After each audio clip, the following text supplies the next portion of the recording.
After nearly 2 years of conflict, Syria appears to have become a cash economy, and there seems to be no shortage of it, despite falling oil and tax revenues and rising costs. This may be why. Records obtained by the investigative website ProPublica document 8 flights between Moscow and Damascus, the cargo Syrian banknotes, in total 240 tons of them. We're talking about billions of dollars being printed in a very short period of time.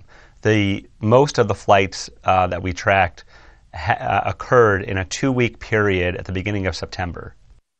The Russian government will not confirm what was on board this Syrian plane, photographed by aviation enthusiasts in Moscow. But the date of the photos coincides with the date of the logs for the flights carrying the money. Records show the plane flew over Azerbaijan, Iran, and Iraq, completely avoiding Turkish airspace.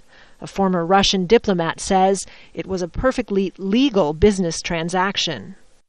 The Security Council doesn't take any steps to blockade Syria economically. It is absolutely one-sided decision of the United States, and some nations, some states joined these American efforts. Syria's currency used to be printed in Austria, but European Union sanctions put an end to that deal. I think we've been very clear, both publicly and privately, how we feel about any country, Russia included, supporting the Assad regime in any way. The cost of goods are expected to increase with the infusion of new money. Inflation is already estimated to be between 40% and 65%. And as costs rise, it is the Syrian people, already suffering from the violence, who will feel the sanctions' impact. They can go on for a while, despite the economic disaster within the country. The sanctions, the hope is that sanctions would weaken the regime, and certainly it will.